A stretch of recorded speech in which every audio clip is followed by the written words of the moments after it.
Hello everyone, I hope you all are fine. Welcome to Celeb Chit Chat with Manu. Let's talk about IIT बाबा के नाम से popular हुए Abhay Singh. As we all know कि प्रयागराज में after 144 years Mahakumbh का आयोजन हुआ है, जहां पर काफ़ी सारे साधु संत पहुंचे हैं. पर एक शख्स यहां ऐसा भी आया है जो कि काफ़ी अच्छा खासा करियर छोड़कर वैराग्य धारण कर चुका है. एंड ये चीज़ देखकर लोग बहुत ज़्यादा शॉक हो चुके हैं कि आखिरकार क्या थी अभय सिंह की स्टोरी, क्यों उन्होंने अच्छा खासा एयरोस्पेस इंजीनियर का करियर छोड़कर वैराग्य धारण किया. So basically he is from Haryana, Jhajjar city. उन्होंने अपनी स्कूलिंग उसी सिटी से कंप्लीट की थी. एंड उनकी फैमिली में उनके पेरेंट्स के अलावा उनकी एक एल्डर सिस्टर भी है जो कि फ़िलहाल कनाडा में सेटल है अपने हस्बैंड के साथ. एंड गाइस, स्कूलिंग कंप्लीट करने के बाद अभय का केवल एक ही गोल था कि उन्हें अपनी फैमिली से दूर जाना था. और उसका रीज़न ये था कि उनके घर का माहौल काफ़ी ज़्यादा नेगेटिव था, क्योंकि उनके पेरेंट्स हमेशा ही आपस में लड़ते झगड़ते थे. एंड अभय अपने आप को बचपन से ही काफ़ी हेल्पलेस महसूस करते थे जब उनके फादर उनकी मदर पर हाथ उठाते थे. सो बेसिकली गाइस, उनके माइंड में चाइल्डहुड से ही काफ़ी सारे ट्रॉमास थे एंड वो ये सारी चीज़ें किसी के साथ शेयर भी नहीं करते थे. तो उस टाइम पर उनका केवल एक ही गोल था कि उन्हें अपने घर से बहुत दूर जाना था. सो उन्होंने IIT मुंबई में एडमिशन ले लिया एंड देन उन्होंने एरोस्पेस इंजीनियर की पढ़ाई की. IIT में अच्छा खासा पैकेज मिलने के बाद भी उनका इंटरेस्ट जाने लगा फिलोसॉफी एंड ह्यूमैनिटी में.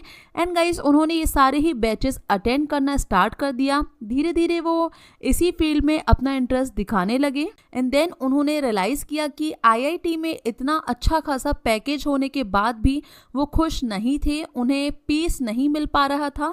इस वजह से वो कहीं ना कहीं अपनी लाइफ का मीनिंग ढूंढ रहे थे कि आखिरकार उनके इस जीवन का क्या पर्पस है. इसी टाइम पर उन्होंने काफ़ी नई नई चीज़ें भी ट्राई की. देन एक साल तक उन्होंने स्टूडेंट्स को फिजिक्स भी पढ़ाया, जहाँ पर भी उनकी काफ़ी अच्छी खासी इनकम होती थी. बट स्टिल गाइस, उन्हें ना तो पीस ऑफ माइंड मिल रहा था, ना ही वॉज ट्रूली हैप्पी. जिसके बाद उन्होंने सोचा कि उन्हें ट्रैवल फोटोग्राफी ट्राई करनी चाहिए. यहाँ पर भी उनका पैकेज काफ़ी अच्छा था. धीरे धीरे सारी चीज़ें करने के बाद भी वो अंदर से खुश नहीं थे. जिसके बाद उन्होंने डिज़ाइनिंग एंड स्केचिंग में भी ट्राई किया. काफ़ी सारे फील्ड में काफ़ी अच्छा काम करने के बाद भी उन्हें ना तो पीस ऑफ माइंड मिल रहा था, ना ही वॉज हैप्पी. अपनी इसी जर्नी के दौरान 2017 में वो काफ़ी डिप्रेस्ड भी हो गए थे, जहां पर उनके काफ़ी सारे फ्रेंड्स एंड फैमिली ने उन्हें सजेस्ट किया कि उन्हें अपना एक अच्छा खासा रूटीन बनाना चाहिए, ना कि डिफरेंट चीज़ें ट्राई करनी चाहिए. एक रूटीन होगा तो वो बिजी रहेंगे और उनके माइंड में जो भी काफ़ी सारे थॉट्स हैं वो आना बंद हो जाएंगे. बेसिकली गाइस, उन्होंने काफ़ी सारे थेरेपीज़ लिए, काफ़ी सारे लोगों से कंसल्ट किया, बट स्टिल उन्हें कोई भी बेनिफिट्स नहीं मिल रहे थे. एंड डे बाय डे उनकी हालत और ज़्यादा ख़राब होती जा रही थी. इसी बीच वो अपनी सिस्टर के पास कनाडा भी चले गए थे, सो दैट कि वो उनके साथ टाइम स्पेंड करेंगे या फिर अकेले नहीं रहेंगे तो वो इस डिप्रेशन से बाहर आ जाएंगे. पर गाइस, कनाडा में जाने के बाद उनकी हालत और ज़्यादा वर्स्ट हो गई थी. वहाँ पर भी वो कहीं ना कहीं फ़िलोसॉफ़ी में अपना इंटरेस्ट शो कर रहे थे, जो चीज़ उनकी सिस्टर को बिल्कुल भी पसंद नहीं आ रही थी. एंड धीरे धीरे सबको रियलाइज़ होने लगा था कि अभय जो हैं वो अपने करियर को छोड़कर बेसिकली वो आध्यात्म की तरफ बढ़ रहे थे. एंड एक टाइम के बाद उनकी फैमिली ने भी उन पर गिव अप कर दिया, बिकॉज वो जब भी मेडिटेशन करते थे या फिर लाइफ को खोजने के लिए तरह तरह की स्टडीज़ कर रहे थे, तो उनके पेरेंट्स ने पुलिस तक को बुला लिया था, बिकॉज उनका मानना था कि उनका बेटा पागल हो चुका है एंड वो मेंटली स्टेबल नहीं है. सो ये सारी चीज़ें अभय को काफ़ी ज़्यादा हर्ट करती थी. एंड उन्हें रियलाइज़ हुआ कि उन्हें मोह माया से काफ़ी दूर जाने की ज़रूरत है और उन्होंने अपनी फैमिली तक को त्यागने का डिसीज़न ले लिया था. देन वो धर्मशाला में रहे, जहाँ पर उन्होंने लाइफ की बेसिक चीज़ों को सीखा, लाइक खाना बनाना, नहाना धोना, ये सारी चीज़ों के बारे में भी उन्होंने काफ़ी ज़्यादा स्टडीज़ की.